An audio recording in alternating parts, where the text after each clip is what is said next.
तो काइनेमेटिक्स जो है वो एक्चुअली क्या है, स्टडी ऑफ मोशन है। डिफरेंट डिफरेंट पार्टिकल का मोशन अलग अलग होगा, ठीक है।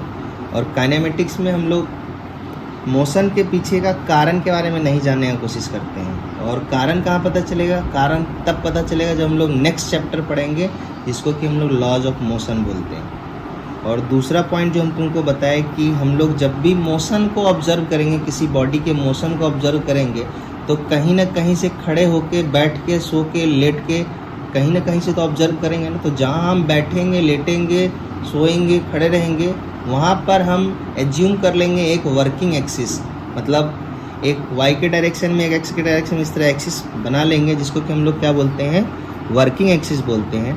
और इसका दूसरा नाम क्या है, फ्रेम ऑफ रेफरेंस है। तो इसको हम लोग फ्रेम बोले और ये फ्रेम ऑफ रेफरेंस है। रेफरेंस बोले का मतलब हम यहाँ पर ओरिजिन माने हैं, यही मेरा क्या है। अभी हमको अगर डिस्टेंस, मान लो एक पार्टिकल है, इसका हमको अगर डिस्टेंस मेजर करना है, तो हम कहीं ना कहीं ओरिजिन मानेंगे, और ओरिजिन मानेंगे तो हमको कहीं ना कहीं रेफरेंस मानना पड़ेगा, मतलब ओरिजिन को ही रेफरेंस बोले। और ये फ्रेम हो गया, ये ओरिजिन जो है, यहाँ पर x का वैल्यू भी 0 है, y का वैल्यू भी 0 है, और z का वैल्यू भी 0 है। तो पार्टिकल, जब मान लो ये पार्टिकल है कोई, ये p पार्टिकल है, तो हम बताएंगे ना कि इसका x का वैल्यू क्या है, y का वैल्यू क्या है, z का वैल्यू क्या है, with respect to this origin of this frame of reference. इस वर्किंग एक्सिस के ओरिजिन के रिस्पेक्ट में हम बताएंगे कि इस पार्टिकल का कोऑर्डिनेट क्या है, x का वैल्यू क्या है, y का वैल्यू क्या है, और z का वैल्यू क्या है। और हम बोले थे, और क्या है कि ये वर्किंग एक्सिस जीवन भर हम लोग ऐसे ही काम करते आए कि अपना वर्किंग एक्सिस जो है वो ऐसा होता है। हम लोग हमेशा जब भी x एक्सिस या y एक्सिस बनाए हैं अप टू 10 तक, वो हम लोग हमेशा ऐसा ही बनाए हैं। लेकिन इसमें क्या है, ध्यान से देखो तो x और y दोनों एक दूसरे पे क्या है, परपेंडिकुलर है। दोनों एक दूसरे पे क्या है, परपेंडिकुलर है। यानी कंडीशन बस यही है कि x एक्सिस और y एक्सिस एक दूसरे पे परपेंडिकुलर होना चाहिए। यानी हम इसको इस तरह से रोटेट भी कर सकते हैं। देखो यहाँ हम रोटेट करके दिखाएं, तो हम ऐसा भी मान सकते हैं। तो हम तुमको यहाँ बताएं कि अगर हम वेक्टर a लें और हम इसी डायरेक्शन में, वेक्टर a के डायरेक्शन हमें अगर हम x एक्सिस मान लें, तो y एक्सिस हमेशा उसके क्या होगा, परपेंडिकुलर होगा। और अगर ये परपेंडिकुलर होगा तो हम वेक्टर a को अब क्या करेंगे, रिजॉल्व नहीं करेंगे। हम इसमें रिजोल्यूशन प्रॉपर्टी यहाँ पर नहीं लगाएंगे, क्योंकि ये मेरे वर्किंग एक्सिस के अलोंग ही है।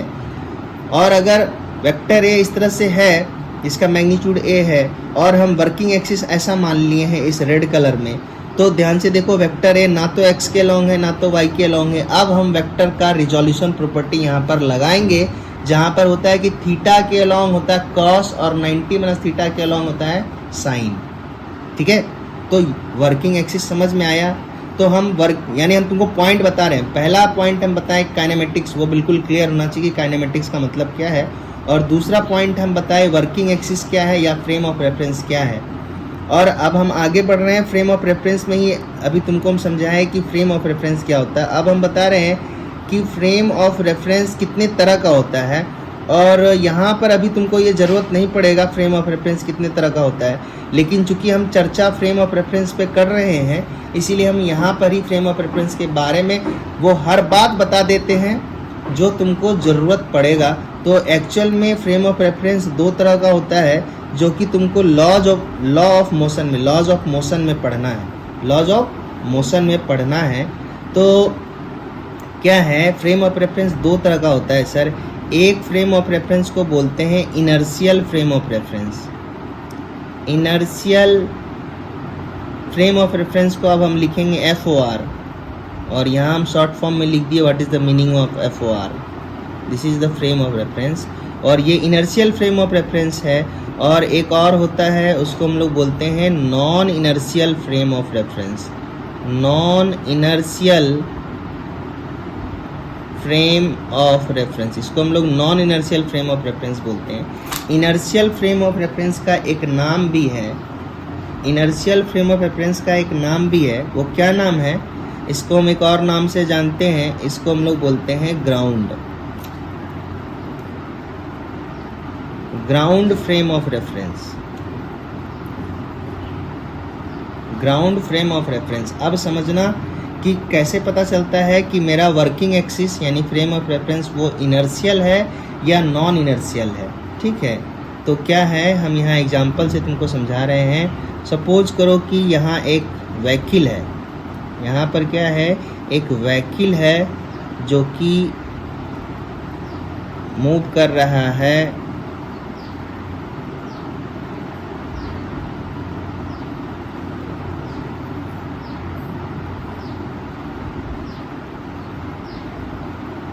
ये गाड़ी है जो कि मस्त, और ये क्या है सर, ये सर ग्राउंड है, ये ग्राउंड है जिस पे गाड़ी क्या कर रहा है, मूव कर रहा है। और ये गाड़ी जो है मस्त से इस डायरेक्शन में जा रहा है, और ये जो है कांस्टेंट वेलोसिटी से जा रहा है, इसका वेलोसिटी चेंज नहीं हो रहा है, इसका वेलोसिटी चेंज नहीं हो रहा है। ठीक है, और ये गाड़ी जो है वो ग्राउंड पे है। तो अब हम तुमको समझा रहे हैं कि इनर्शियल फ्रेम ऑफ रेफरेंस क्या होता है। तो हम क्या किए कि हम यहाँ खड़े हैं, हम यहाँ खड़े हैं और हम इसको क्या कर रहे हैं, ऑब्जर्व कर रहे हैं, इस व्हीकल को ऑब्जर्व कर रहे हैं कि हाँ भैया ये व्हीकल जो है बहुत अच्छा है, इसका लुक अच्छा है और इसका स्पीड भी कांस्टेंट वेलोसिटी के साथ ये जा रहा है।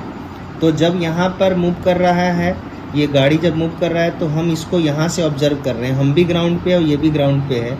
तो हम क्या कर लिए कि हम ग्राउंड पे ही एक्स एक्सिस वाई एक्सिस और मान लिए।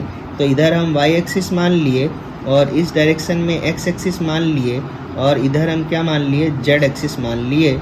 और ये मेरा जो वर्किंग एक्सिस हम जो लिए, ये उसका क्या है, ओ क्या है, ओरिजिन है सर, ये ओरिजिन है। और हम यहाँ सारा डिस्टेंस इसका मेजर जो करेंगे, ठीक है, वो सब कहाँ से करेंगे, ओरिजिन के रिस्पेक्ट में मेजर करेंगे। तो अब जो हम तुमसे पूछना चाहते हैं उसका जवाब देना कि हम जो फ्रेम ऑफ रेफरेंस सेलेक्ट किए हैं, क्या उसका ओरिजिन रेस्ट में है? यस, यानी इनर्शियल फ्रेम ऑफ रेफरेंस उसको बोलेंगे जिसका ओरिजिन क्या हो, रेस्ट में हो। यानी ऐसा फ्रेम ऑफ रेफरेंस जो रेस्ट में हो या कांस्टेंट वेलोसिटी के साथ मूव कर रहा हो, वैसे फ्रेम ऑफ रेफरेंस को हम लोग क्या बोलेंगे, इनर्शियल फ्रेम ऑफ रेफरेंस बोलेंगे। बोलो, बात समझ में आया? ऐसा फ्रेम ऑफ रेफरेंस जो रेस्ट में हो, फ्रेम ऑफ रेफरेंस रेस्ट में होगा तो उसका ओरिजिन रेस्ट में होगा। फ्रेम ऑफ रेफरेंस अगर कांस्टेंट वेलोसिटी से मूव कर रहा है तो उसका ओरिजिन भी कांस्टेंट वेलोसिटी से मूव करेगा। मेरे बातों पे एकदम ध्यान देना, हम तुमको यकीन दिलाते हैं कि तुमको फिजिक्स 1 नंबर सिखा सकते हैं। बस मेरे बात पे ध्यान देना कि जो हम बोल रहे हैं वो तुमको समझ में आ रहा है या नहीं आ रहा। अगर नहीं आ रहा तो बोलना कि सर हमको समझ में नहीं आया। अब जो बोले पल्ले नहीं पड़ा, लेकिन हमको लगता है कि हम ऐसा कोई शब्द का इस्तेमाल नहीं कर रहे हैं जो दिमाग तक ना पहुंच रहा हो, इसीलिए मेरे बात को दिमाग तक जाने देना। तो इनर्शियल फ्रेम ऑफ रेफरेंस कैसा फ्रेम ऑफ रेफरेंस है कि जो क्या हो, रेस्ट में हो, ऐसा रेफरेंस। फ्रेम ऑफ रेफरेंस समझ गई क्या है? Frame of reference simply coordinate axis है जो हम अपने मन से कहीं भी बनाते हैं, ठीक है, जिसके रिस्पेक्ट में हम किसी भी पार्टिकल का पोजीशन, ठीक है, डिस्टेंस, डिस्प्लेसमेंट सब बताते हैं, एक्सेलरेशन, वेलोसिटी, स्पीड, सब उसी के रिस्पेक्ट में हम मेज़र करते हैं या ऑब्जर्व करते हैं। तो इनर्शियल फ्रेम ऑफ रेफरेंस क्या हो गया? ऐसा फ्रेम ऑफ रेफरेंस, एक ऐसा फ्रेम ऑफ रेफरेंस जिसका जो क्या हो, ये क्या है, ये जो हम एक्स एक्सिस वाई एक्सिस बनाए, यही क्या है, फ्रेम ऑफ रेफरेंस है। इसी को फ्रेम ऑफ रेफरेंस बोलते हैं। ये इनर्शियल कब होगा? ये इनर्शियल तब होगा जब ये वाला चीज क्या हो, या तो रेस्ट में हो, आइदर ये तो या रेस्ट में हो या क्या हो, यूनिफॉर्म मोशन में हो। और यूनिफॉर्म मोशन का ही मतलब होता है कि कांस्टेंट वेलोसिटी के साथ जा रहा है। यूनिफॉर्म मोशन में हो या मतलब है उसका क्या, कि मतलब उसका वेलोसिटी क्या हो, कांस्टेंट वेलोसिटी हो, वेलोसिटी में परिवर्तन नहीं होना चाहिए। तो हम लोग उसको क्या बोलेंगे, इनर्शियल फ्रेम ऑफ रेफरेंस बोलेंगे। बात समझ में आया? तो क्या था कि हम जो है ग्राउंड पे खड़े थे और इस गाड़ी को हम ऑब्जर्व कर रहे थे। तो बताओ कि ये गाड़ी को जब हम ऑब्जर्व कर रहे हैं तो ये जो फ्रेम ऑफ रेफरेंस जो हम ग्राउंड पे लिए, जो हम कहाँ लिए, ग्राउंड पे लिए। क्या ये फ्रेम ऑफ रेफरेंस, क्या ये वाला फ्रेम ऑफ रेफरेंस जो हम सेलेक्ट किए हैं, क्या ये इनर्शियल है? क्या ये फ्रेम ऑफ रेफरेंस रेस्ट में है, ठीक है। इसका ओरिजिन ये रेस्ट में है, इसका मतलब इसका ओरिजिन रेस्ट में। अब एक बात और हम बता देना चाहते हैं कि हमको पता है कि अपना अर्थ जो है वो रेस्ट में नहीं है भाई। वो क्या है, रेस्ट में नहीं है। ये वो एक्सिस है जिस एक्सिस के अबाउट अर्थ जो है इस तरह से क्या कर रहा है, रोटेट कर रहा है, एंटी क्लॉकवाइज डायरेक्शन में रोटेट कर रहा है और ईस्ट टू ईस्ट जा रहा है, वेस्ट टू ईस्ट ये मूव करता है। तो ये वर्किंग एक्सिस भी क्या कर रहा है, मूव कर रहा है। लेकिन चूंकि हम लोग उसी ग्राउंड पे हैं जिस ग्राउंड पे हम फ्रेम ऑफ रेफरेंस बनाए हैं, तो जितना हम मूव करेंगे उतना उस फ्रेम ऑफ रेफरेंस का ओरिजिन भी मूव कर रहा है। तो मेरे रिस्पेक्ट में वो क्या हो गया, रेस्ट में हो गया। अरे अर्थ मूव कर रहा है, देखो हम यहाँ खड़े हैं और फ्रेम ऑफ रेफरेंस भी हम यहाँ बना लिए। फ्रेम ऑफ रेफरेंस भी हम क्या यहाँ बना लिए, एक्स एक्सिस वाई एक्सिस हम बना लिए, इधर एक्स और इधर वाई बना लिए। तो इसका ओरिजिन अगर घूम रहा है तो हम भी तो घूम रहे हैं और दोनों सेम डायरेक्शन में घूम रहे हैं। जैसे मान लो कि हम तुम सामने हैं एक टेबल पे, देखती हुई एक टेबल होता है जो घूमता रहता है।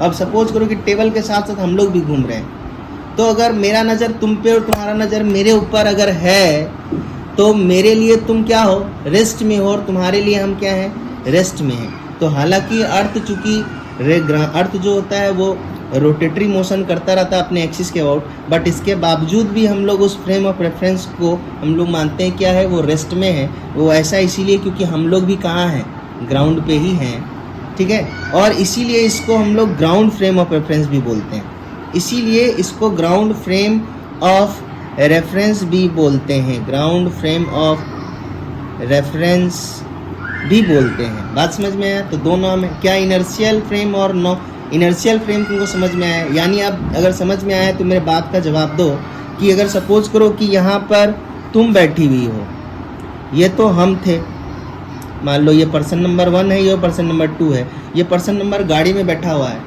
अब ये ऑब्जर्व करना चाहता है किसी दूसरे पार्टिकल का मोशन, या सपोज करो ये हमको ऑब्जर्व करना चाहता है। तो ये वर्किंग एक्सिस अगर अपने गाड़ी पे ही ले लिया, जो गाड़ी कांस्टेंट वेलोसिटी से जा रहा था, तो गाड़ी पर ही अगर वो वर्किंग एक्सिस ले लिया, तो बताओ ये वर्किंग एक्सिस इनर्शियल फ्रेम हुआ या नहीं हुआ? हुआ, क्योंकि कंडीशन यही है कि या तो कांस्टेंट वेलोसिटी से मूव करे या रेस्ट में रहे। तो ऐसे फ्रेम ऑफ रेफरेंस को हम लोग क्या बोलते हैं, इनर्शियल फ्रेम ऑफ रेफरेंस बोलते हैं। बात समझ में आया?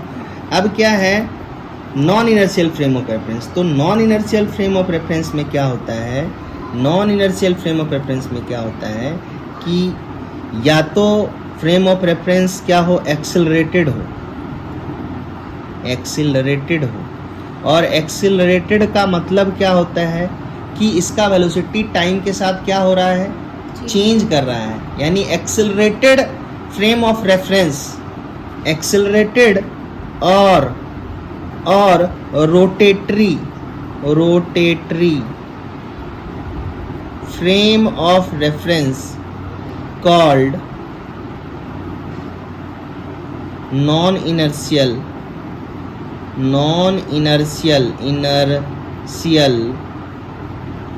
Frame of reference. और क्या एक्सेलरेशन का मतलब तुम समझती हो? शब्द पे जाना ये टर्मिनोलॉजी है। क्या एक्सेलरेशन शब्द का मतलब समझती हो? अगर हम तुमसे पूछें कि एक्सेलरेशन का क्या मतलब है, तो तुम जवाब दो अपने तरफ से जो आता है। क्या मतलब है एक्सेलरेशन का? What is the meaning of acceleration? हाँ बोलो बोलो, कोई दिक्कत नहीं। तुम देखो जब तक बोलोगे नहीं तब तक अंदर वाला चीज़ बाहर नहीं आएगा, चाहे वो सही हो या गलत। और अगर गलत होगा तो हम तुमको बताएंगे ना उसके बारे में। बोलो। जितना स्पीड से चल रहा है, अच्छा, कोई भी पार्टिकल जो है जितना स्पीड से चल रहा है और विथ रिस्पेक्ट टू टाइम, और उसको कहते हैं नहीं, एक्सेलरेशन कहते हैं एक ऐसा पार्टिकल जिसका वेलोसिटी हमेशा चेंज कर रहा हो। एक्सेलरेशन का मतलब है चेंज इन वेलोसिटी। एक्सेलरेशन का मतलब है चेंज इन वेलोसिटी। इतना ही सिंपल है। क्या मेरा बात समझ में आया? एक्सेलरेशन का मतलब है क्या? Change in velocity. यानी हम मान लो जो फ्रेम ऑफ रेफरेंस लिए, मान लो कि t इक्वल टू 0 टाइम पे, यानी मान लो 12 बज रहा था, दोपहर का 12 बज रहा था, हम उस समय देखें तो उसका स्पीड जो, इसका वेलोसिटी जो था वो 2 मीटर पर सेकेंड था। फिर हम 12:01 में देखें तो उसका वेलोसिटी 2 मीटर पर सेकेंड नहीं 2.2 मीटर पर सेकेंड हो गया। फिर हम 12:02 में देखें तो 2.3 मीटर पर सेकेंड हो गया। तो इस तरह से अगर तुम ऑब्जर्व की तो तुम देखो कि वेलोसिटी टाइम के साथ क्या हो रहा है, चेंज हो रहा है। तो जब वेलोसिटी में परिवर्तन आता है, चेंज आता है, तो वो क्या होता है, क्या जनरेट करता है, एक्सेलरेशन जनरेट करता है। तो what is the meaning of acceleration? Acceleration means simply change in velocity with respect to time. Change in velocity with respect to time is called acceleration. With respect to time is called acceleration. तो बताओ, अगर हम यहाँ पर working axis लिए हैं, क्या real में, रियल कहानी में, अब समझना मेरा, रियल यानी उसका फ्रेम ऑफ, ऐसा फ्रेम ऑफ रेफरेंस जो क्या हो, एक्सेलरेटेड हो, उसको हम लोग क्या बोलेंगे, non inertial frame of reference बोलेंगे। और एक्सेलरेटेड का मतलब है कि उसका वेलोसिटी टाइम के साथ चेंज कर रहा हो। अब हम तुमको और इसमें थोड़ा सा फील करवाते हैं कि मोटरसाइकिल तो तुम नहीं चलाई होगी, स्कूटी नहीं चलाई होगी, मौका है शायद लाइफ में कभी चला पाओ स्कूटी। तो क्या होता है, उसमें एक एक्सेलरेटर होता है जिसको कि बोलता है कि जब स्टार्ट करता है गाड़ी जिस समय, तो उसमें एक एक्सेलरेटर होता है, इस तरह से घुमाया जाता है, ठीक है, इस तरह से घुमाया जाता है। तो एक्चुअली क्या है कि जब गाड़ी स्टार्ट हुआ तो आगे नहीं बढ़ता है गाड़ी। जब गाड़ी को हम स्टार्ट करते हैं तो गाड़ी आगे नहीं बढ़ता है, हमको एक्सेलरेट करना पड़ता है, क्योंकि जब हम गाड़ी को स्टार्ट किए उसमें उसका वेलोसिटी जो है वो 0 है, यानी इनिशियल वेलोसिटी 0 है। फिर हम क्या करते हैं, वो जो डिवाइस होता है, मतलब वो जो मैकेनिकल पार्ट है, हम उसको इस तरह से रोटेट करते हैं, इस तरह से रोटेट करते हैं, तो वो एक्सेलरेट करता है। एक्सेलरेट करता है कहने का मतलब वो उसके वेलोसिटी को चेंज करने की कोशिश करता है, ठीक है। तो एक्सेलरेशन का मतलब ही है क्या, चेंज इन वेलोसिटी। तो वो कहाँ से पता चल सकता है तुमको, विजुलाइज तुम कहाँ से कर सकती हो, उसको ऑब्जर्व कहाँ से कर सकती हो, तो वो मोटरसाइकिल में जो एक्सेलरेटर होता है उसी को बोला जाता है। वही क्या करता है, एक्सेलरेशन प्रोवाइड करता है। जब उसको इस तरह से रोटेट करते हैं तो वो क्या करता है, एक्सेलरेशन प्रोवाइड करता है गाड़ी को। और 4 व्हीलर में पैड टाइप का होता है, पैर रख के उसको पुश करना पड़ता है, तब वो एक्सेलरेट करता है गाड़ी को, यानी उसके वेलोसिटी को बढ़ाता है, ठीक है, टाइम के साथ। तो एक्सेलरेशन का मतलब ये नहीं है कि वेलोसिटी बढ़े ही टाइम के साथ। एक्सेलरेशन का मतलब ये नहीं है केवल कि वेलोसिटी टाइम के साथ केवल डिक्रीज करे। तो रियलिटी क्या है कि इंक्रीज और डिक्रीज कुछ भी हो सकता है, इसीलिए हम इस्तेमाल किए चेंज का। चेंज का मतलब परिवर्तन। अब परिवर्तन में वेलोसिटी घट भी सकता है तो भी परिवर्तन हुआ, और अगर वेलोसिटी बढ़ा तो भी परिवर्तन हुआ। तो जब एक्सेलरेशन वेलोसिटी को टाइम के साथ इंक्रीज करता है तो रियली में उसको हम एक्सेलरेशन बोलते हैं, और जब टाइम के साथ उसको डिक्रीज करता है तो नाम एक्सेलरेशन नहीं, उसका नाम कुछ दूसरा हो जाता है, और उस नाम को हम लोग बोलते हैं रिटार्डेशन या बोलते हैं डिसेलरेशन।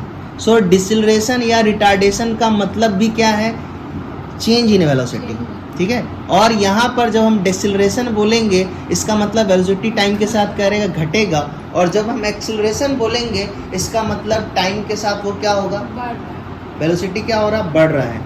तो अगर हम तुमको बोलें कि मान लो कि ये जो हम व्हीकल बनाए थे ये कांस्टेंट वेलोसिटी से नहीं, एक्सेलरेशन से जा रहा था 1 मीटर पर सेकेंड। सपोज ये व्हीकल जो है, सपोज ये वाला व्हीकल जो है, ये वाला व्हीकल जो है, ये जो व्हीकल है, ये मान लो इस केस में हम मान लिए कि इसका एक्सेलरेशन को हम ए से डिनोट करते हैं, और इसका एसआई यूनिट जो होता है वो मीटर पर सेकेंड स्क्वायर होता है। अगर हम बोले कि ये जो व्हीकल था जो कि हम पहले केस में कांस्टेंट वेलोसिटी से मूव करा रहे थे, अगर हम इसको एज्यूम करें कि ये कांस्टेंट वेलोसिटी से नहीं, एक्सेलरेशन से, और कैसा एक्सेलरेशन, कांस्टेंट एक्सेलरेशन से अगर मूव कर रहा है।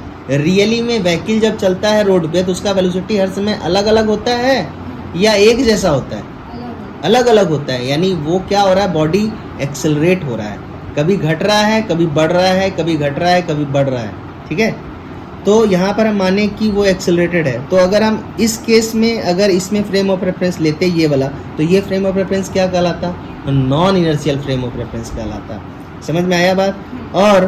और क्या, मान लो कि एक टेबल है और अपने घर में ऐसा टेबल होता है, या कभी मतलब हम लोग किसी रेस्टोरेंट में या किसी अच्छे जगह अगर हम लोग जाते हैं तो देखते हैं क्लब व्लब में, तो उसमें क्या होता है, एक रोटेटरी टेबल होता है, वो टेबल घूमता रहता है। तो सपोज करो अगर तुम टेबल पे बैठ गई तो ये सर्कुलर मोशन कर रहा है एक्चुअली, और हम तुमको बताएं सर्कुलर मोशन जो है वो एक्सेलरेटेड मोशन है। हम पढ़ाएंगे, अभी हम तुमको बस नॉलेज दे रहे हैं कि सर्कुलर मोशन जो होता है वो एक्चुअली क्या है, एक्सेलरेटेड मोशन है। सर्कुलर मोशन जो है वो एक्चुअली क्या है, एक्सेलरेटेड मोशन है। अभी हम इसके बारे में बस ज़्यादा नहीं बोल रहे हैं, बस अभी हम तुमको जस्ट इन्फॉर्मेशन दे रहे हैं कि ये एक्सेलरेटेड है, ये एक्सेलरेटेड मोशन है।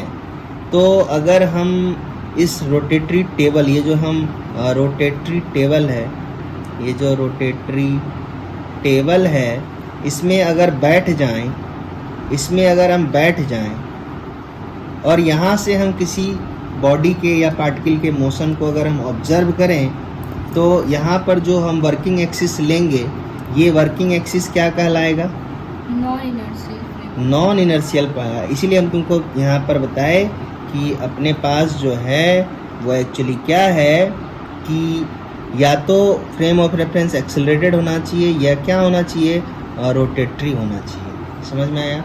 रोटेटरी होना चाहिए, तो वो कहलाएगा तुम्हारा क्या, non inertial frame of reference. अब और एक बात हम इसमें ऐड कर देना चाहते हैं कि अपना जो लॉज ऑफ मोशन जो न्यूटन साहब 3 लॉ दे गए हैं, वो तीनों लॉ जो है वो केवल इनर्शियल फ्रेम ऑफ रेफरेंस में वैलिड है, और non inertial frame of reference में लॉज ऑफ मोशन वैलिड नहीं है। लेकिन हम लोग उसको वैलिड बनाते हैं, इसके बारे में हम चर्चा करेंगे कहाँ, इसके बारे में हम चर्चा करेंगे लॉज ऑफ मोशन में। लेकिन यहाँ पर बस तुम इतना बात ध्यान में रखो कि लॉज ऑफ मोशन जो है वो स्ट्रिक्टली वैलिड है किसमें, इनर्शियल फ्रेम ऑफ रेफरेंस में, नॉन इनर्शियल में नहीं। सो इसमें लॉज ऑफ मोशन जो है, जितना भी लॉज ऑफ मोशन है न्यूटन का, लॉज ऑफ मोशन वो सब यहाँ क्या है, वैलिड है, यहाँ वैलिड है। यानी वो न्यूटन साहब जो मोशन का लॉ जो दिए हैं वो सब कहाँ वैलिड है, इसी फ्रेम ऑफ रेफरेंस में वैलिड है, इसमें वैलिड नहीं है। इसमें लॉज ऑफ मोशन वैलिड नहीं है, लेकिन हम लोग बनाते हैं इसको वैलिड, और कैसे बनाते हैं उसका चर्चा हम तुमको करेंगे कहाँ, उसका हम चर्चा करेंगे तुमको लॉज ऑफ मोशन में। Not valid, not valid, reality तो यही है, बट हम उसको किसी तरह से समहाउ कोई टेक्निक लगा के, साम दंड भेद लगा के हम लॉज ऑफ मोशन को यहाँ भी क्या करते हैं, यूज कर पाते हैं। लेकिन उसमें एक एक्स्ट्रा कंसेप्ट डेवलप होता है, उसी के हेल्प से हम ये चीज़ कर पाते हैं, नहीं तो हम कर नहीं पाएंगे। बात समझ में आया? तो यहाँ पर हम तुमको अभी बस 2 ही चीज़ बताए हैं, और दोनों ही महत्वपूर्ण हैं। एक बताए हैं काइनेमेटिक्स, और दूसरा जो चर्चा किए हैं वो हम फ्रेम ऑफ रेफरेंस का चर्चा किए हैं, यानी वर्किंग एक्सिस का चर्चा किए हैं। बात समझ में आया? तो अब जो हम तुमको बताने जा रहे हैं वो क्या बताने जा रहे हैं, हम तुमको बताएंगे यहाँ पर जो टॉपिक है वो तुम्हारा टॉपिक क्या है। तो टॉपिक है अपना sir position vector.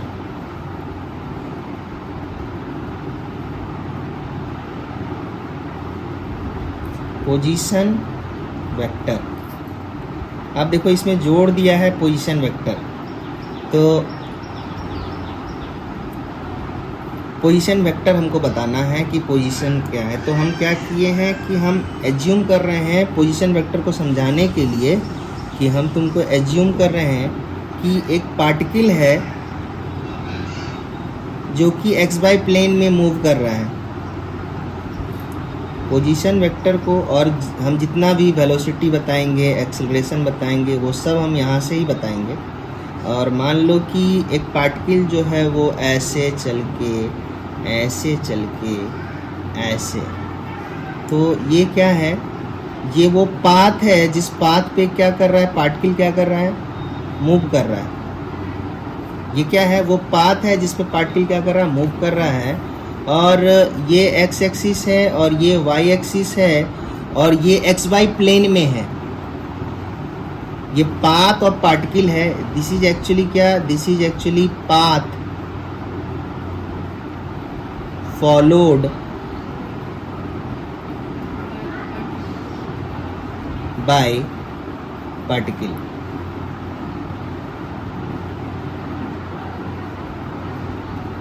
This is the path followed by particle. और ये जो पाथ है ये कैसा पाथ है सर? ये पाथ स्ट्रेट लाइन नहीं है, कर्व है. और ये जो कर्व है, curve is in X Y plane. ये कौन से प्लेन में है? एक्स वाई प्लेन में है. तो ये जो कॉपी है इसी पे पार्टिकल क्या कर रहा है, ऐसे ऐसे चल रहा है, मतलब ऐसे मोशन कर रहा है, यूं चल रहा है. समझ में आ रहा बात? और समझ गई बात? तो हम पोजीशन वेक्टर को समझाना चाहते थे. हम क्या किए, हम एक एक्स वाई प्लेन कंसीडर किए और ये एक्स वाई प्लेन में हम माने कि पार्टिकल जो है इस कर्व पाथ में चल रहा है. कोई दिक्कत नहीं, क्योंकि हम तुमको बोले कि काइनेमेटिक्स ही क्या है, स्टडी ऑफ मोशन है. तो हम एक ऐसा पार्टिकल को देख रहे हैं जो कि एक्स वाई प्लेन में कर्व पाथ पे चल रहा है. A particle which is moving in curve path in the X Y plane. This is the only statement which represents this diagram. बोले बात समझ में आया? अच्छा, मान लो कि तुम ए हो और हम बी हैं और एक और क्या है, सी है. 3 पार्टिकल मान लिए. ए तुम हो, बी हम हैं, सी एक और कोई पर्सन है, सी कोई एक और पर्सन है. तो हम क्या बोल रहे हैं यहाँ, हमको पढ़ना क्या है, पोजीशन वेक्टर. अब पोजीशन, अगर हम तुम्हारा बात अगर पूछें तो तुम्हारा पोजीशन कहाँ है सर? तो ये है अब तुम्हारा पोजीशन है या नहीं? ये तुम्हारा पोजीशन है, ए का पोजीशन है. तो ए का पोजीशन है और ये किसका पोजीशन है? बी का पोजीशन है. और ये किसका पोजीशन है? ए पोजीशन सर सी का है. तो हम तुमको बोल रहे हैं ये जो हम इस कर्व पाथ में जो हम लोग ए बी सी के नाम से चल रहे हैं, क्या जब हम ए पे हैं या एक पार्टिकल जो कि ए है, जब वो इस पोजीशन पे है तो उसका कुछ x का वैल्यू होगा और कुछ y का वैल्यू होगा ही नहीं होगा? हाँ, इसका x का वैल्यू और y का वैल्यू अलग है इसके x और y का वैल्यू से. यानी तीनों पार्टिकल का x कोऑर्डिनेट अलग अलग है और y कोऑर्डिनेट क्या है, अलग अलग है. तो पोजीशन वेक्टर में क्या है सर? पोजीशन वेक्टर नाम से ही पता चलता है ये वेक्टर है. और वेक्टर हमको पता है क्या होता है, वेक्टर एक ऐसा क्वांटिटी है जिसके पास मैग्नीट्यूड भी होता है और डायरेक्शन भी होता है. तो पोजीशन क्या है? पोजीशन कहीं ना कहीं रेफरेंस लेंगे ना, तो ये मेरा रेफरेंस है, ये कर्व पाथ में चल रहा था. हम उसके बाद ये वर्किंग एक्सिस बनाए और बोले कि हम इस ओरिजिन के रिस्पेक्ट में बताएंगे इसका पोजीशन क्या है. तो अगर हमको इसका पोजीशन बताना है तो हम एक, और हम बोले थे वेक्टर को किससे रिप्रेजेंट करते हैं? एरो से रिप्रेजेंट करते हैं. तो जब हम तुम्हारा पोजीशन, तुम ए हो, अगर तुमको तुम्हारा पोजीशन दिखाना है तो हम जो एक वेक्टर बनाएंगे उसका टेल ओरिजिन पे होगा और उसका हेड कहाँ होगा? ए पे होगा. और अगर हम बी का पोजीशन दिखाएं, तो बी के लिए वेक्टर जो हम बनाएंगे उसका टेल ओरिजिन पे होगा और हेड किस पे होगा? बी पे होगा. और अगर हम सी का पोजीशन दिखाएं तो उसके लिए टेल क्या होगा?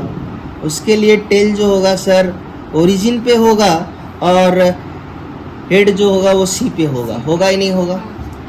अच्छा, इसका कोऑर्डिनेट x1, y1 होगा माने, और इसका कोऑर्डिनेट होगा x2, y2, और इसका कोऑर्डिनेट हम माने x3, y3 माने. क्या माने? एज्यूम किए. क्या x1 x2 के बराबर है? क्या x2 x3 के बराबर है? तो position vector actually vector quantity है. देखो नाम से ही पता चलता है पोजीशन वेक्टर, मतलब ये वेक्टर क्वांटिटी है. और वेक्टर क्वांटिटी में क्या क्या होता है? तो सर वेक्टर क्वांटिटी में 2 चीज़ तो होता ही है सर. क्या क्या होता है सर? मैग्नीट्यूड होता है और प्लस डायरेक्शन होता है. और हम तुमको वेक्टर बहुत अच्छे से पढ़ा दिए हैं. तो मैग्नीट्यूड ध्यान से देखो, अगर हम इसके बारे में पूछे जिसका मैग्नीट्यूड क्या है, ये एक पोजीशन वेक्टर है जो ए के पोजीशन को दिखा रहा है और इसको हम डिनोट कर रहे हैं कैसे? इसको हम डिनोट कर रहे हैं आर से. जनरली पोजीशन वेक्टर को आर, और चूंकि ये वेक्टर है इसीलिए एक एरो का साइन हम देते हैं. एक एरो का क्या करते हैं? साइन देते हैं.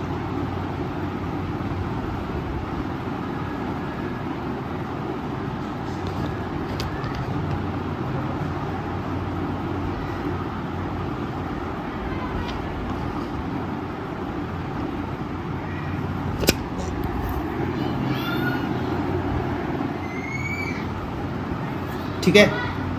इसको हम लोग पोजीशन वेक्टर को आर से डिनोट करते हैं, और चूंकि ए इसका हम ए का पोजीशन वेक्टर दिखाना चाहते हैं, इसीलिए आर पर वेक्टर का साइन देंगे और नीचे लिख रहे हैं ए। ध्यान से देखो, हम इस तरह से नहीं लिख रहे हैं कि ये आर है और ए ऐसे नहीं लिख रहे हैं। कैसे लिख रहे हैं? आर ऐसे लिख रहे हैं, ये पोजीशन वेक्टर को डिनोट करता है, और किसका डिनोट है? तो ए का है। समझ में आया बात? तो ये ऐसा नहीं है, ये हम ऐसा बनाए हैं। और अगर हम इसका बात करें तो इसका पोजीशन वेक्टर क्या है सर? इसका पोजीशन वेक्टर तो आर से ही डिनोट होगा, बट ये बी पार्टिकल का है, इसीलिए बी लिख दिए। और ये क्या है सर? ये जो है वो आर है और ये सी लिख दिए, है या नहीं? तो पोजीशन वेक्टर नाम से ही पता चलता है वो क्या दिखाता है, मैग्नीट्यूड और डायरेक्शन उसमें होगा। तो ध्यान से देखो, अगर हम बोले पार्टिकल ए का पोजीशन वेक्टर क्या है? आर ए है, जिसका मैग्नीट्यूड ये वेक्टर का लेंथ है, वेक्टर का लेंथ ही तो मैग्नीट्यूड देता है। और डायरेक्शन सर ये है, डायरेक्शन ये है, कहने का मतलब क्या है कि सर ये वाई एक्सिस के साथ सपोज करो ये अल्फा एंगल बना रहा है, तो हम अभी डायरेक्शन वाई एक्सिस के रिस्पेक्ट में दिखा दिए।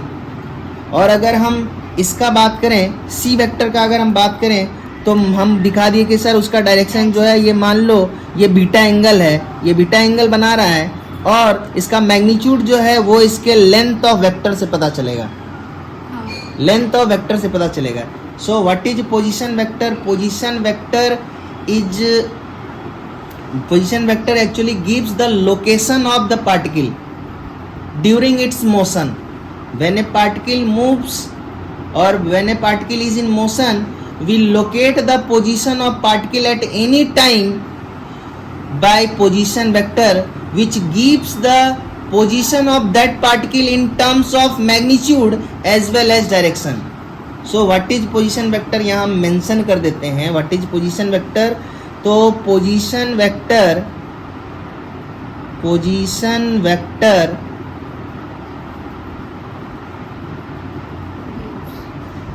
gives the position of particle, position of moving particle, या सिंपली हम पार्टिकल लिख रहे हैं, position of particle at any time, किसी भी समय, eight any time t in terms of magnitude and direction।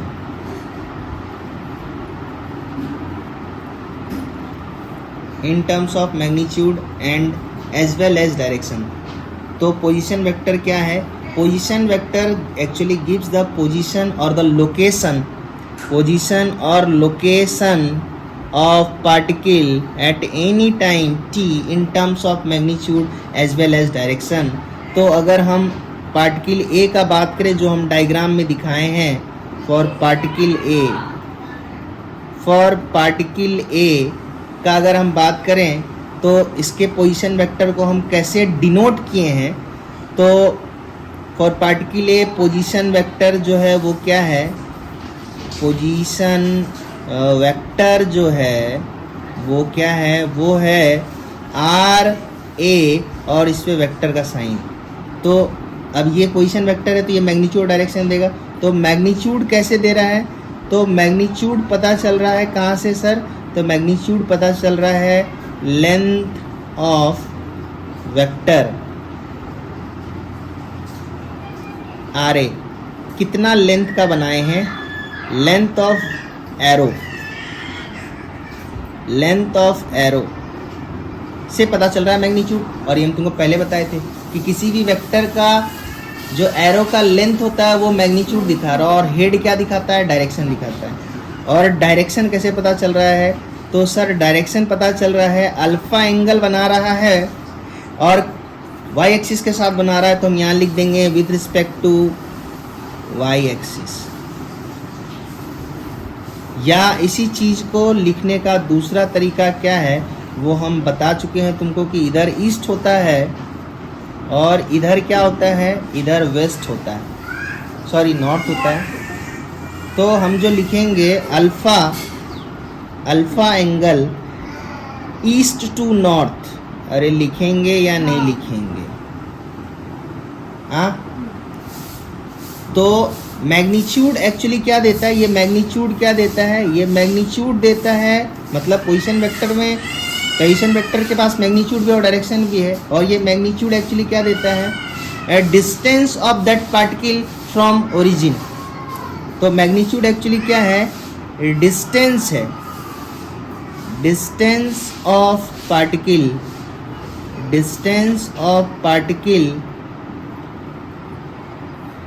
With respect to origin, कितना distance है ओरिजिन के रिस्पेक्ट में, और ये ओरिजिन जो हम वर्किंग फ्रेम ऑफ रेफरेंस लिए हैं उसका है, और यही तुम्हारा क्या है? ओरिजिन है, ये ओरिजिन है तुम्हारा। तो ये कितना डिस्टेंस पे है वो हम बता सकते हैं, बी कितना डिस्टेंस पे है वो बता सकते हैं, वो इस लेंथ के एरो से पता चलेगा, इस लेंथ के एरो से पता चलेगा। और ए का मैग्नीट्यूड कितना है तो वो इस वेक्टर के लेंथ से पता चलेगा, और सी का इस वेक्टर के लेंथ से पता चलेगा कि सी का डिस्टेंस कितना है ओरिजिन के रिस्पेक्ट में। बोल बात समझ में आया?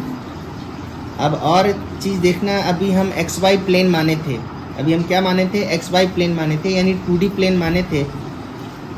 तो और क्या बोले थे कि ये जो पार्टिकल है वो क्या हो रहा है? एक्स वाई प्लेन में मूव कर रहा है in a curve path, a particle, और particles are moving in X Y plane in curve path. ये बात को ध्यान में रखेगी। यही डायग्राम हम वेलोसिटी में भी बनाएंगे, यही डायग्राम हम एक्सेलरेशन में भी बनाएंगे। सो सेम डायग्राम से हम तुमको सब कुछ बताएंगे, पोजीशन वेक्टर, डिस्प्लेसमेंट, सब चीज़, इसीलिए हम ये डायग्राम बनाए हैं। बोलो बात समझ में आया? तो अभी अगर हम मान लो कि हम बोलते कि पार्टिकल जो है कर्व में चल रहा है, बट वो एक्स वाई प्लेन में नहीं है, वो एक्स वाई प्लेन तो एक प्लेन हो गया, हम बोले कि वो 3D में चल रहा है, मतलब तीनों में अगर चल रहा है, तो अगर हम 3D के लिए लिखें तो हम कैसे लिख सकते हैं? For 3 dimensional motion, for 3 dimensional motion अगर हम किसी समय पार्टिकल का पोजीशन अगर दिखाएं तो आर वेक्टर बराबर लिखा जाएगा। तो ध्यान से देखो, हम अब क्या कर रहे हैं कि हम 3D के लिए एक बना देते हैं यहाँ पर, ठीक है, कि इधर x एक्सिस है, इधर y एक्सिस है। यहाँ हम समझाने के लिए बस 2D लिए थे, लेकिन हमको ज़्यादातर काम 2D का ही होता है। तो मान लो एक पार्टिकल ऐसे चल रहा है, ये पाथ है फॉलोड बाय द पार्टिकल्स, और इस बार क्या है? 3D है, और कर्व पाथ में चल रहा है 3D है। और क्या है? हम एक ही पार्टिकल कंसीडर कर रहे हैं, वहाँ पर हम डिफरेंट पार्टिकल इसलिए कंसीडर किए क्योंकि हम तुमको दिखाना चाहते थे कि हर पार्टिकल का पोजीशन अलग है, और अगर पोजीशन अलग है तो ओरिजिन के रिस्पेक्ट में हम उसको अलग अलग डायरेक्शन में देखेंगे। तो पोजीशन के पास मैग्नीट्यूड भी है और डायरेक्शन भी है, ये तुमको एकदम क्लियरली विजुलाइज कराने के लिए हम ऐसा किए। और अब हम क्या मान रहे हैं कि ये पार्टिकल है जो कि 3D प्लेन में चल रहा है, एक ही प्लेन में नहीं है, 3D में है, और ये इस कर्व पाथ पे चल रहा है। और मान लेते हैं कि किसी समय पार्टिकल P का पोजीशन ये डॉट से हम दिखाए हैं, और इसका पोजीशन वेक्टर हम R से दिखाएंगे, R से, और ये क्या हो गया सर? ये ओरिजिन हो गया। और मान लो कि इस पार्टिकल का कोऑर्डिनेट जो है वो x, y, z है, तो हम क्या बोलना चाह रहे हैं कि पोजीशन वेक्टर R बराबर क्या लिखा जाएगा? पोजीशन वेक्टर बराबर R लिखा जाएगा, मतलब इस पार्टिकल का जो x कोऑर्डिनेट है वो इधर है, इसका वैल्यू x है, और y में y है, z है। यानी हम इसको वेक्टर के टर्म में अगर लिखना चाहें, यूनिट वेक्टर के टर्म्स में, तो x जो है x यूनिट पे है, x दूरी पे है, और उसका डायरेक्शन क्या है सर? आई कैप है, और एक दूरी y है सर ओरिजिन से, और वो एक डायरेक्शन में है, वो डायरेक्शन j है। और सर एक और दूरी है पार्टिकल का ओरिजिन से जिसको हम लोग z बोलते हैं, और उसका डायरेक्शन किधर है सर? तो उसका डायरेक्शन k है। बोलो बात समझ में आया? हाँ, तो ये पार्टिकल मोशन में है, पार्टिकल जो है, पार्टिकल यहाँ पर जो है particle P is in motion में है, और हम ये चीज़ किसी इंस्टेंट पे लिखे हैं। मान लो कि ये टाइम जो है अभी टाइम जो है वो t = 0 है, मान लो अभी 9 बज रहा है तो हम 9 को हम टाइम 0 मान लिए हैं, ठीक है। तो t इक्वल टू 0 पे पार्टिकल का पोजीशन यहाँ है, ये तो पार्टिकल का पोजीशन टाइम के साथ क्या होगा, चेंज करेगा ना, चेंज करेगा ना। तो हम किसी इंस्टेंट पे बोले हैं, किसी भी टाइम पे जब जिसमें हम ऑब्जर्व किए उसमें बोले हैं कि उसका कोऑर्डिनेट क्या है, x, y, z है। Then in terms of unit vector we can express position vector that will be written as xi plus yj plus zk। So this is for 3D motion. और अगर हम 2D के लिए बात करें, for 2D, अगर 2 dimensional motion का अगर हम बात करें तो 2 डायमेंशनल मोशन का बात जब करेंगे तो सर पोजीशन वेक्टर r बराबर हम लिखेंगे xi प्लस yj। तो तुम्हारा क्वेश्चन ये होना चाहिए सर xz क्यों नहीं लिखे, y ही क्यों लिखे। तो xz भी लिख सकते हैं, yz भी लिख सकते हैं। कितना प्लेन है देखो, एक xy प्लेन है, एक yz प्लेन है और एक zx प्लेन है। तो हम जितना प्लेन है उतने प्लेन के लिए हम लिख सकते हैं। बट हम जो लिखे हैं उसमें हम ये एज्यूम करके लिखे हैं कि पार्टिकल किस प्लेन में चल रहा है, xy प्लेन में चल रहा है और किसी इंस्टेंट पे उसका जो कोऑर्डिनेट है वो x, y है, जो कि हम इस डायग्राम में दिखाएं। ध्यान से देखो, इसका x1, y1, इसका x2, y2, इसका x3, y3। तो इसी डायग्राम में अगर हम पार्टिकल p का पोजीशन यहाँ पर दिखा दें, यही पार्टिकल, कोई भी पार्टिकल मान लो उसको हम p बोल रहे हैं, तो यहाँ पर कोऑर्डिनेट क्या है सर, x, y है, x, y है। पार्टिकल xy प्लेन में चल रहा है और कर्व पाथ में चल रहा है, ठीक है, स्ट्रेट लाइन में नहीं चल रहा है। पार्टिकल xy प्लेन में चल रहा है और कर्व पाथ में चल रहा है। और यहाँ पर पार्टिकल जो है कर्व पाथ में चल रहा है बट एक प्लेन में नहीं है, डिफरेंट डिफरेंट प्लेन में है। दैट्स वाई ये कैसा मोशन है, 3D मोशन है। ये कैसा मोशन है, 3D मोशन है। और ये पोजीशन वेक्टर जो है वो, ये जो हम लिख रहे हैं किसी इंस्टेंट पे लिख रहे हैं, ये t इक्वल टू 0 पर लिखे। और ये कब लिख रहे हैं सर, तो ये भी हम t इक्वल टू 0 पे लिख रहे हैं, ठीक है। और अगर हम 1D मोशन का बात करें, मतलब 1 डायमेंशनल मोशन का अगर हम बात करें, 1 डायमेंशनल मोशन का अगर हम बात करें, 1 डायमेंशनल मोशन का अगर हम बात करें तो 1 डायमेंशनल मोशन जो होगा वो होगा सर क्या, r वेक्टर बराबर xi। और जब हम केवल x लिखे हैं तो क्वेश्चन ये राइज होगा सर y क्यों नहीं लिखे, तो yj लिखते, अगर तो zk लिखते। तो x के जगह पर हम y भी लिख सकते थे तो अब j कैप लिखते, और y के जगह पर हम z लिख सकते थे, और अगर z लिखेंगे तो k कैप लिखेंगे। और मोशन 1 डायमेंशन में है, मतलब एक ही डायमेंशन में है। और यही मोशन क्या है, मोशन इन 1 डायमेंशन ही क्या कहलाता है, मोशन इन स्ट्रेट लाइन। सो ये 1 डायमेंशनल मोशन के लिए हम लिख रहे हैं स्ट्रेट लाइन। और स्ट्रेट लाइन में जो मोशन होता है उसी मोशन को बोला जाता है रेक्टिलिनियर मोशन।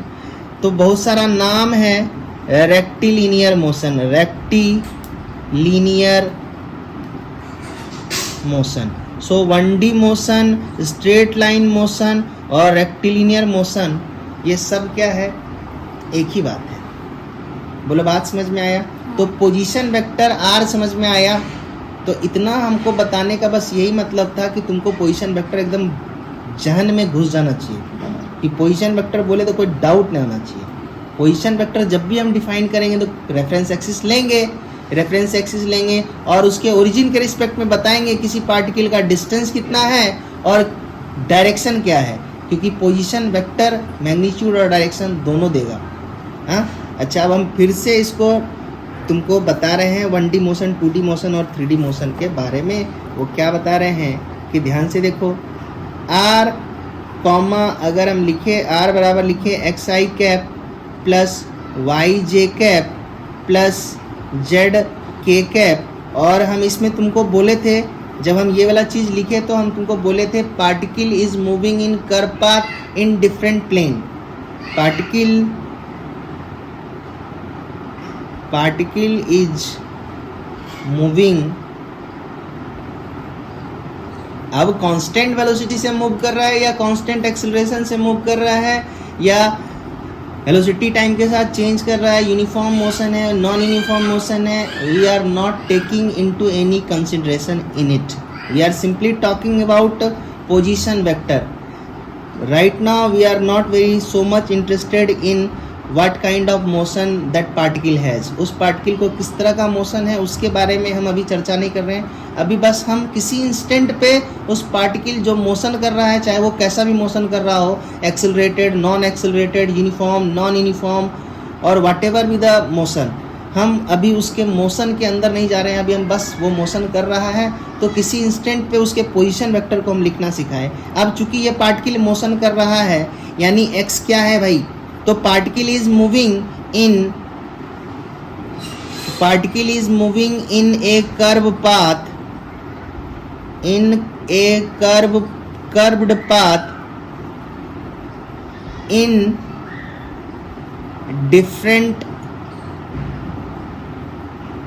different planes. तो वो मोशन क्या कहलाएगा सर, 3D मोशन कहलाएगा. तो ये डेफिनेशन के अनुसार से हम बताए तुमको कि कैसे पता चलेगा कि कोई पार्टिकल 3D में कर रहा है. तो सर वो क्या होना चाहिए, वो पार्टिकल जो होना चाहिए वो डिफरेंट प्लेन में मूव करना चाहिए और कर्व पाथ में मूव करना चाहिए. यूं डिफरेंट प्लेन में चल रहा है और कर्व पाथ में चल रहा है. तो ये हम तुमको लैंग्वेज के टर्म में समझाने का कोशिश कर रहे हैं. जो तुम रियल लाइफ में देखोगी उसके अनुसार से तुमको समझाने की कोशिश कर रहे हैं कि 3D मोशन क्या है. सो 3D मोशन इज क्या है, particle moves in curve path in different plane. और अपना जो मॉस्किटो है जो रात में आता है और भिन्न करता है, वो एक्चुअली क्या होता है, 3D मोशन को फॉलो करता है. मक्खी 3D मोशन को फॉलो करता है. पिजन यानी कबूतर वो 3D मोशन को फॉलो करता है. वो हमेशा एक ही प्लेन में नहीं चलता है. अगर तुम एक बर्ड का मोशन को अगर तुम ऑब्जर्व करो तो तुम देखेगी कि वो कर्व पाथ में चल रहा है, कभी कभी स्ट्रेट लाइन में भी चलता है, लेकिन कभी वो अपने मूड में रहता है, खेल के मूड में रहता है, तो तुम देखते हो ऐसे जाता है, फिर नीचे आता है, फिर ऊपर आता है. तो वो डिफरेंट प्लेन में चल रहा है और कर्व पाथ में चल रहा है. इसीलिए पक्षी सब जो होता है वो जनरली कैसे मोशन को फॉलो करता है, 3D मोशन को फॉलो करता है. ठीक है, किस मोशन को फॉलो करता है, 3D मोशन को फॉलो करता है. तो यहाँ पर हम तुमको एक एग्जांपल दिए रियल लाइफ में. वो क्या है कि वो मॉस्किटो है. मॉस्किटो ऑल आउट लगा जाला तो लाइट जिंगाला. ये डेफिनेशन के अनुसार से पाथ कैसा होगा, डिफरेंट प्लेन में चलेगा. क्या प्लेन समझती हो, ये वाला प्लेन वर्टिकल प्लेन, ये वाला प्लेन हॉरिजॉन्टल प्लेन, ये भी plane vertical plane. So there are plane means एक सिंपल प्लेन. जैसे ये पेज है तो ये प्लेन की तरह बिहेव करेगा. अगर अलग अलग प्लेन में पार्टिकल मोशन कर रहा है और कर्व पाथ में चल रहा है तो वैसे मोशन को हम बोलेंगे 3D मोशन. और यहाँ से कैसे बताएंगे, तो हम तुमको बोले कि ये वाला जो पार्टिकल मोशन में था हम किसी इंस्टेंट पे ये वाला चीज़ लिखे थे. यानी कहने का मतलब क्या है सर, x क्या है, वेरिएबल है या नहीं है. x तो अगर पार्टिकल मोशन में है तो x का वैल्यू चेंज करेगा ना. और y का वैल्यू भी, y भी क्या है सर, वेरिएबल है. और z भी क्या है सर, वेरिएबल है. z भी क्या है, वेरिएबल है. तो अगर यानी x कोऑर्डिनेट, y कोऑर्डिनेट या z कोऑर्डिनेट वेरी कर रहा है तो हम लोग उसको बोलेंगे वो क्या है, 3D मोशन है. यानी इस नोटेशन से हम कैसे बताएंगे कि 3D मोशन है. पोजीशन वेक्टर देख के कैसे बताएंगे कि वो 3D मोशन है, तो सर उसमें x, y, z तीनों क्या होगा, वेरिएबल होगा. तीनों क्या होगा, वेरिएबल होगा. तो उसको हम लोग 3D मोशन बोलेंगे. और 2D क्या हो जाएगा सर, तो अब हम 2D पे आते हैं. तो 2D के लिए हम तुमको क्या लिखे थे, तो 2D के लिए लिखे थे r बराबर x i cap plus y j cap. जब हम ये वाला चीज़ लिखे थे तो हम मेंशन किए थे कि पार्टिकल इज मूविंग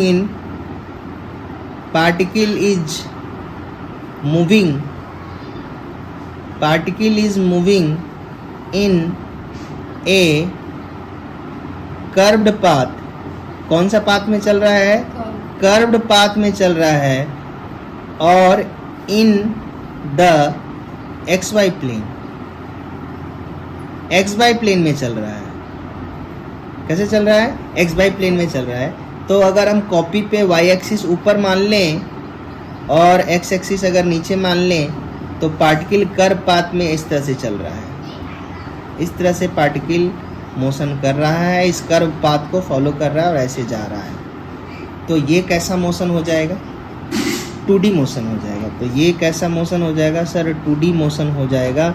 और ये वाला चीज़ जो हम लिखे हैं वो किसी इंस्टेंट पे लिखे हैं, जिस समय हम उसको देखें उस समय जो घड़ी में टाइम हो रहा था उस इंस्टेंट पे। लेकिन क्या घड़ी के सुई के साथ इसका x और y चेंज करेगा?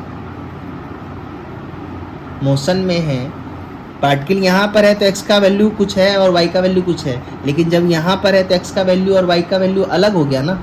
हाँ। तो यहाँ पर इससे कैसे बताएंगे? तो x वेरिएबल होगा और अगर y भी वेरिएबल होगा तो वो मोशन कहलाएगा कौन सा?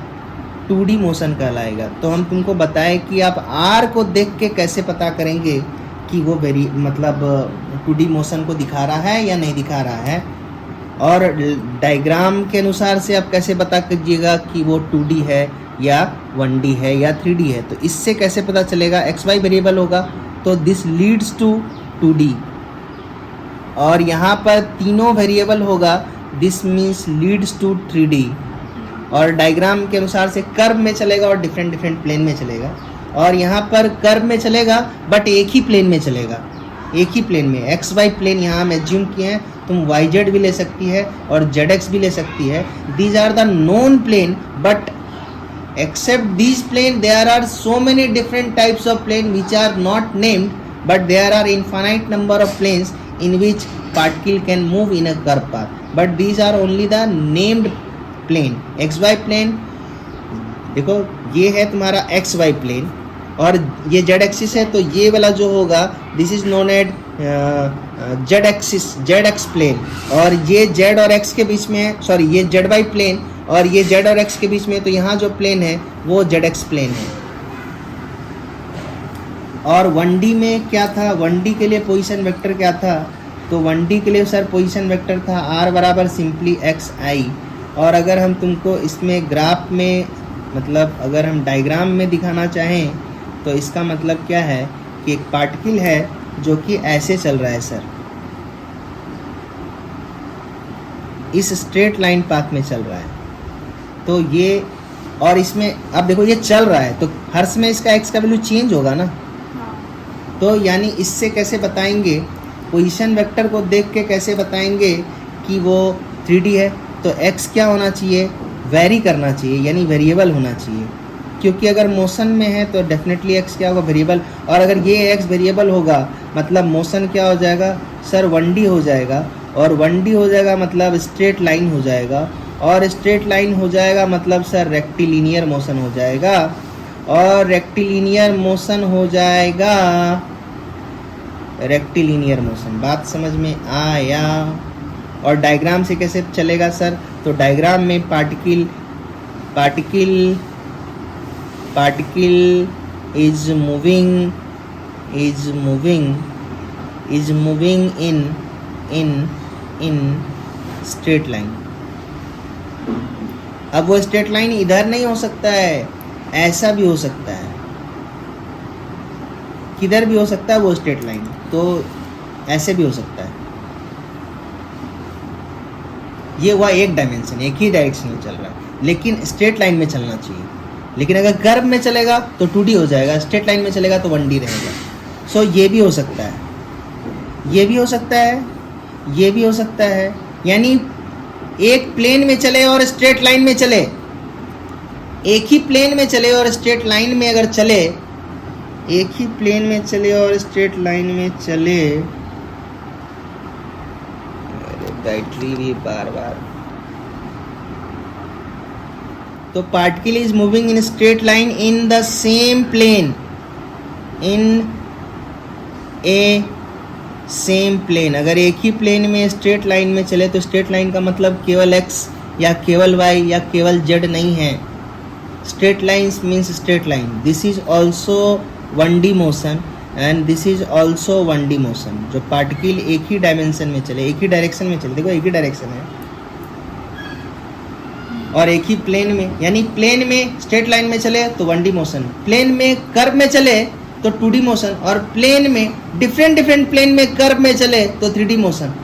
बोलो बात समझ में आया? क्या पोजीशन वेक्टर समझ में आया? अब पोजीशन वेक्टर अगर समझ में आया तो ध्यान से देखना, जब आगे हम तुमको अब कुछ भी जो पढ़ाएंगे ना तो हम डायग्राम यही बताएंगे तुमको, यही डायग्राम का हम चर्चा करेंगे, इसी डायग्राम का, ठीक है, इस डायग्राम का हम चर्चा करेंगे। और हम केवल 2D प्लेन पे अब चर्चा करेंगे, हम 3D का चर्चा नहीं करेंगे। बोलो बात समझ में आया? हाँ। और पोजीशन वेक्टर खुद क्या है? वेक्टर है।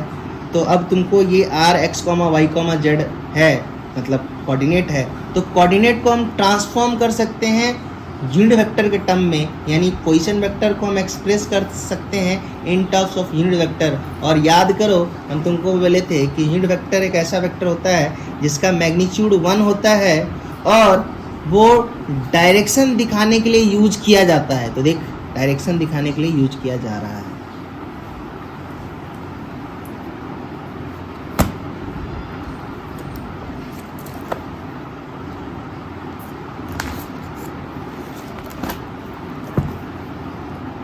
पोजीशन वेक्टर क्लियर हो गया है। अब पोजीशन वेक्टर अगर क्लियर हो गया तो हम तुमको अब जो दूसरा चीज़ बताना चाहते हैं वो बताना चाहते हैं क्या? वो बताना चाहते हैं डिस्टेंस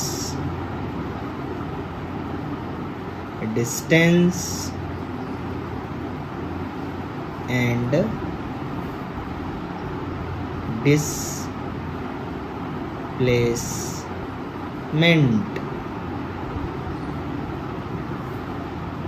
क्या बताना चाहते हैं? नेक्स्ट टॉपिक जो हम तुमको बताना चाहते हैं वो टॉपिक है डिस्टेंस एंड डिस्प्लेसमेंट। तो हम बोले हैं तुमको कि हम अब 3D पे चर्चा नहीं करेंगे, हम जो भी चर्चा करेंगे वो सब किस पे चर्चा करेंगे? वो बस केवल 2D पे चर्चा करेंगे, यानी पार्टिकल जो है वो एक प्लेन में चलेगा। और कौन सा प्लेन में चल रहा है particle? So particle sir XY plane में मान लो इस तरह से चल रहा है। So this is the path of the particle followed, this is the path followed by the particle, this is the path followed by the particle. ये वो पाथ है जिस पे पार्टिकल मूव कर रहा है। और किस प्लेन में मूव कर रहा है सर? तो XY प्लेन में मूव कर रहा है। तो एक पार्टिकल है। ये जो डायग्राम हम बनाए हैं ये क्या है? ये फिर से हम वही चीज़, इसीलिए हम बोल रहे हैं कि जो हम तुमको बताए, particle is moving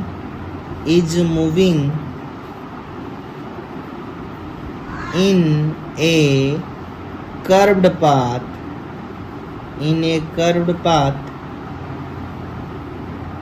in XY plane।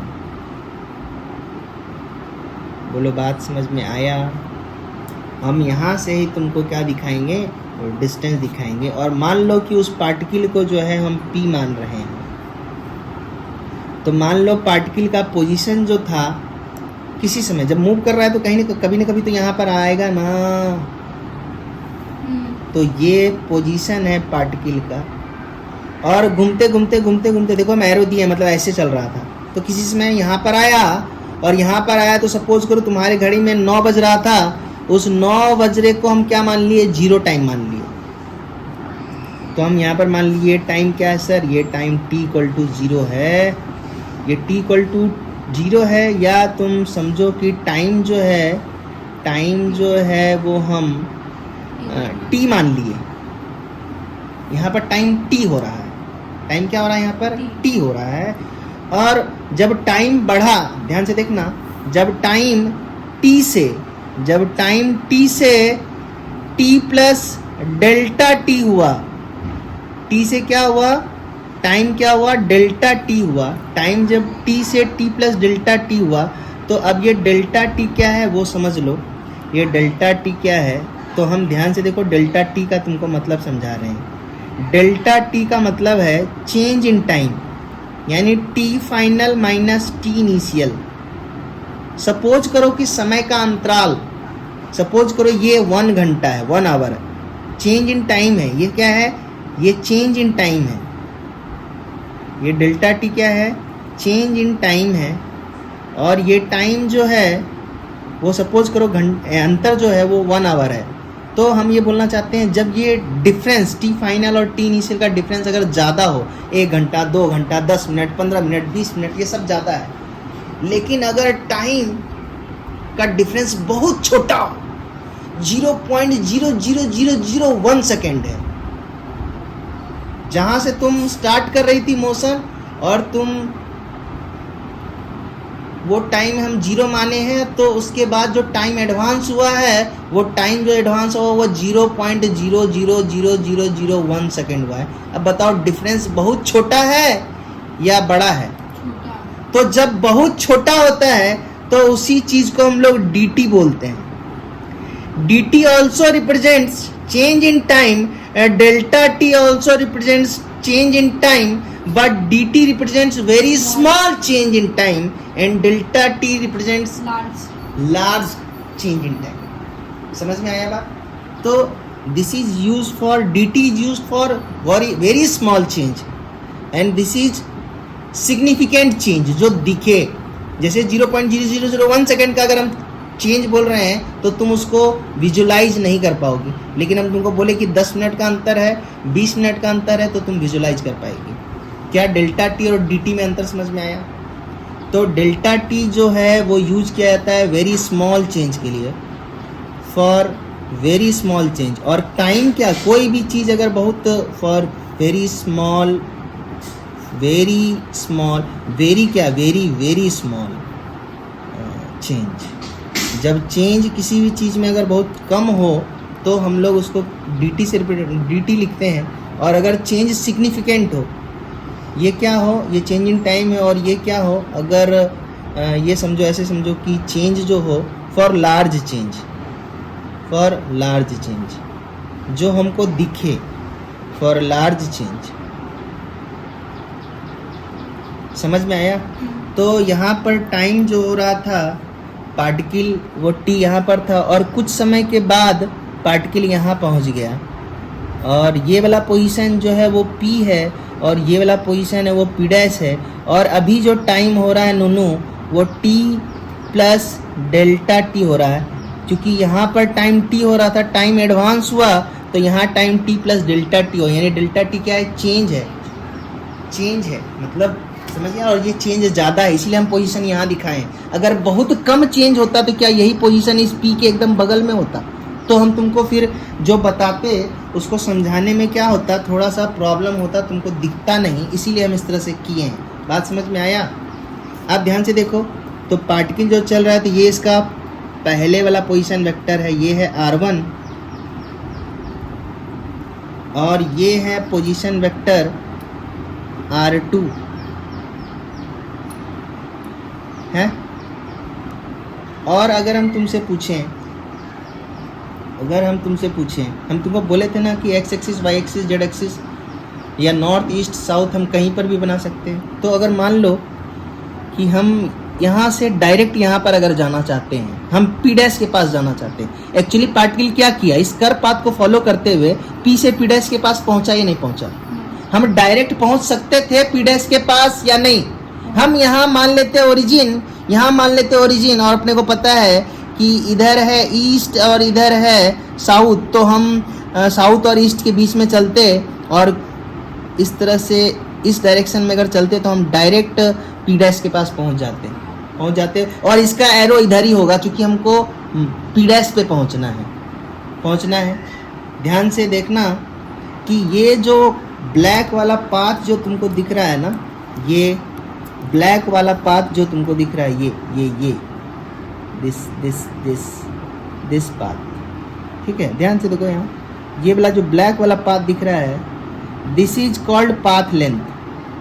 यहाँ से यहाँ जब आया, this is called path length. तुम पूछ रहे थे ना सर पाथ लेंथ क्या है, say this is actually path length, और you may say distance is also known as path length.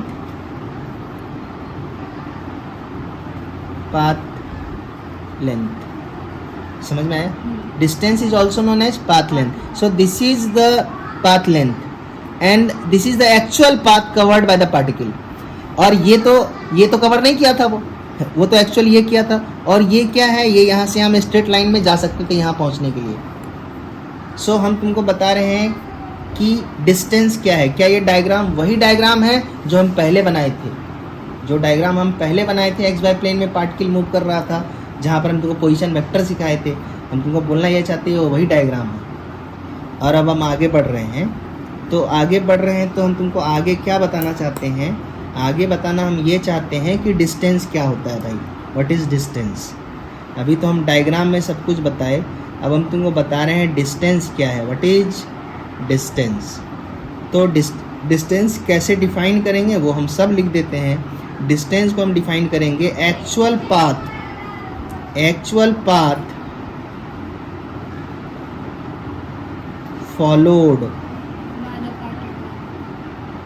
Followed by particle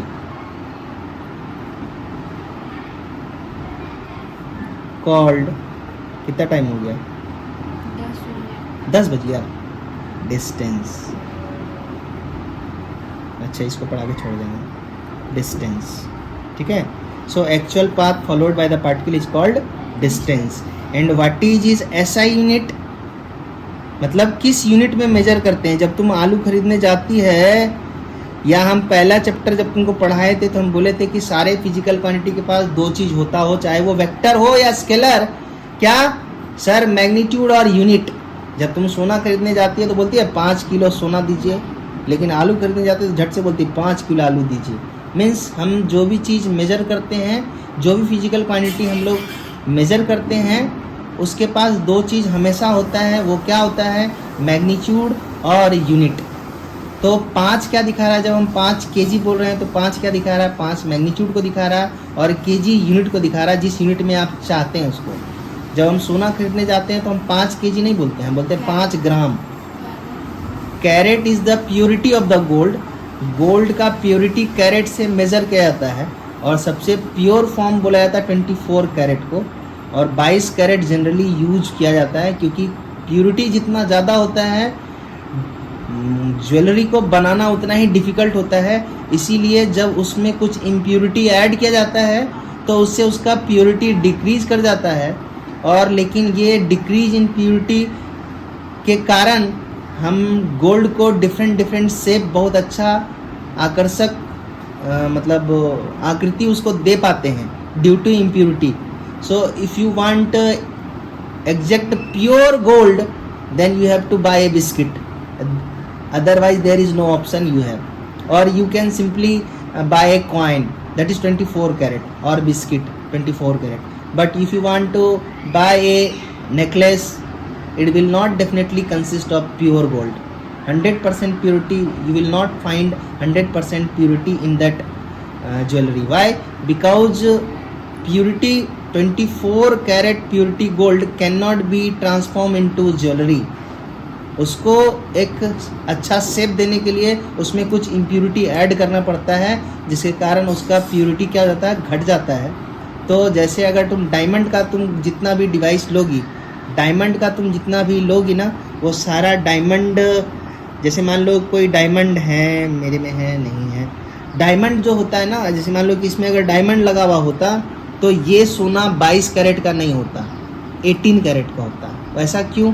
क्योंकि उस डायमंड को, उस गोल्ड को क्या करना, होल्ड करना है, पकड़े रहना है। उसके लिए उसको चाहिए क्या, ज़्यादा स्ट्रेंथ। उसके लिए हम क्या करते हैं कि इम्प्योरिटी बढ़ा देते हैं। तो जितना भी डायमंड वाला आता है ना, वो सब में कैरेट जो होता है वो कम होता है, 20 भी हो सकता है, जनरली 18 चलता है। और अगर तुमको एकदम 100% प्योर चाहिए तो तुमको 24, तब फिर गोल्ड या कॉइन लेना पड़ेगा। सो हम तुमको बोल रहे हैं कि इसका जो एसआई यूनिट होता है वो क्या होता है सर, इसका एसआई यूनिट जो होता है वो मीटर होता है, और हम लोग सिंबल में एम से डिनोट करते हैं। एंड डिस्टेंस जो है सर वो स्केलर क्वांटिटी है, वो स्केलर क्वांटिटी है, और actual path followed by the particle is called distance. और अगर तुम डायग्राम में ध्यान से देखो तो ये जो ब्लैक वाला पाथ है, this is distance, P dash.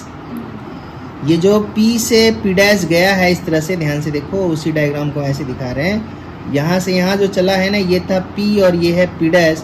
So this is called distance, this actual path is called distance. P और P डैश के बीच ये डिस्टेंस कहलाता है। स्केलर, मीटर, पाथ, समझ में आया। और अब हम डिस्प्लेसमेंट पे आते हैं। अब हम किस पे आते हैं, डिस्प्लेसमेंट पे आते हैं। तो डिस्प्लेसमेंट क्या है सर, तो डिस्प्लेसमेंट को हम बहुत तरीके से डिफाइन करेंगे। तो ये क्या है, ये जो है shortest distance shortest distance between initial and final position.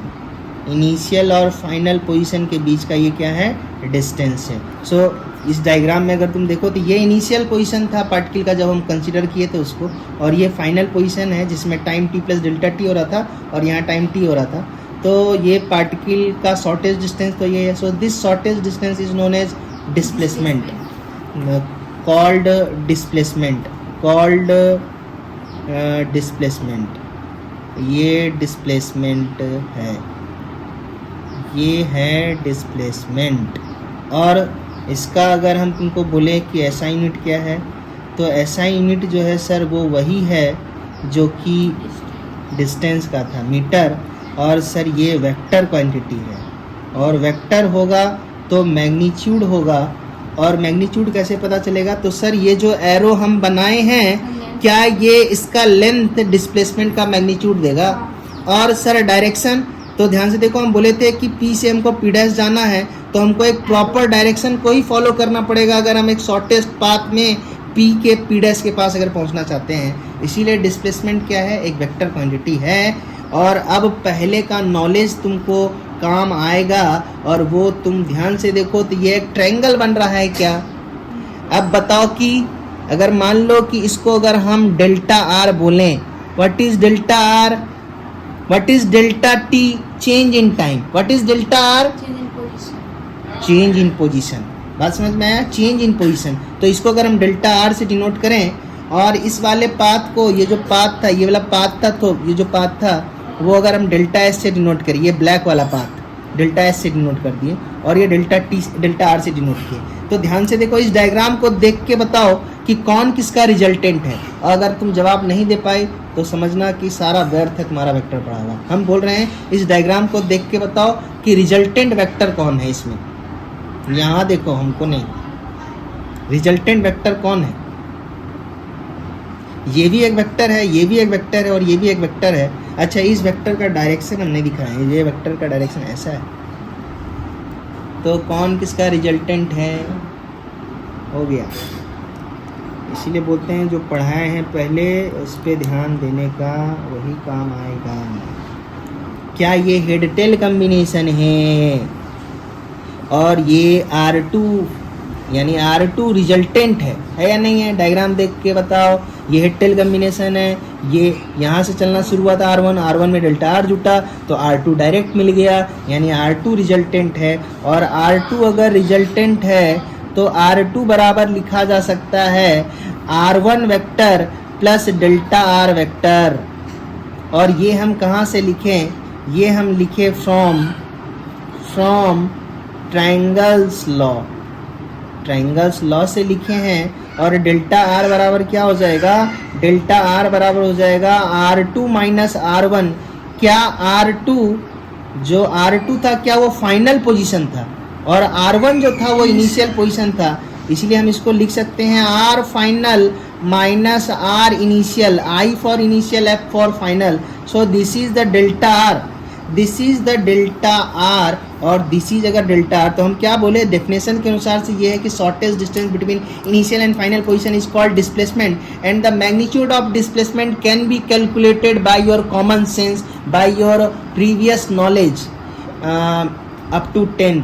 Using those knowledge you can find the magnitude of displacement, or mathematically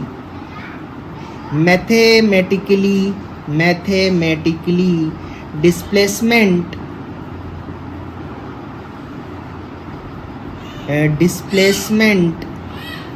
is given by